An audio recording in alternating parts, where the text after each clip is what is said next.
కోరిన కోరికలు నెరవేర్చే శ్రీ స్వయంభూ శ్రీ లక్ష్మీ నరసింహస్వామి వారిని దర్శించుకోవడం ఎంతో ఆనందంగా ఉందని వైఎస్ఆర్ కాంగ్రెస్ పార్టీ రాష్ట్ర యువజన విభాగ అధ్యక్షుడు రాజానగరం మాజీ ఎమ్మెల్యే జక్కంపూడి రాజా తెలిపారు.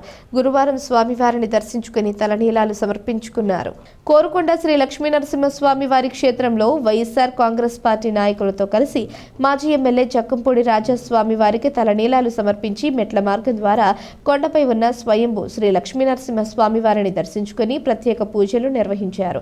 ఈ సందర్భంగా ఆయన మాట్లాడుతూ స్వామివారి మీద నమ్మకంతో విశిష్టతను మరింత ఎక్కువ మందికి తెలియజేయాలనే ఉద్దేశంతో ప్రతి ఏడాది ఈ కార్యక్రమాన్ని చేపడుతున్నామన్నారు. స్వామివారి చల్లని ఆశీస్సులు దీవెనలు అందరి మీద ఉండాలని, ఈ ప్రాంత ప్రజలందరికీ ఆయురారోగ్యాలు కలగజేయాలని, ఈ కొత్త సంవత్సరంలో రైతులకు మంచి దిగుబడులు రావాలని మనస్ఫూర్తిగా శ్రీ లక్ష్మీ నరసింహస్వామి వారిని కోరుకోవడం జరిగిందన్నారు. రాజానగరం నియోజకవర్గంలో అభివృద్ధి నిల్, అవినీతి ఫుల్ అని దోపిడీకి కేర్ ఆఫ్ అడ్రస్గా మారిందని ధ్వజమెత్తారు. రైతులు పండించిన ధాన్యాన్ని కొనుగోలు చేయకపోతే ఆందోళన చేపడతామని హెచ్చరించారు. మరో పక్కన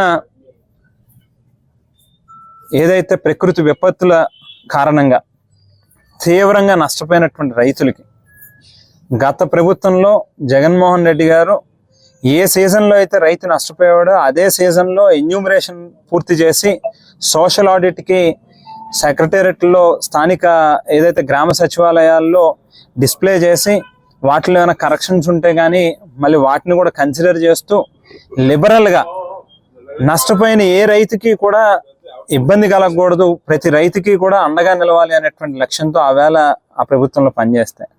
ఈవేళ మరి వరుసగా ప్రకృతి విపత్తుల కారణంగా నష్టపోయినటువంటి రైతుకి ఖరీఫ్ అయిపోయింది, రబీ అయిపోయింది, ఈవేళకి కూడా కనీసం ఇంకా ఏ రైతుకి కూడా కనీసం ఆర్థికంగా ఆ నష్టాన్ని పూడ్చినటువంటి కార్యక్రమం ఈ ప్రభుత్వం చేయలే. కోరుకొండ కానీ సీతానగరం మండలంలో కానీ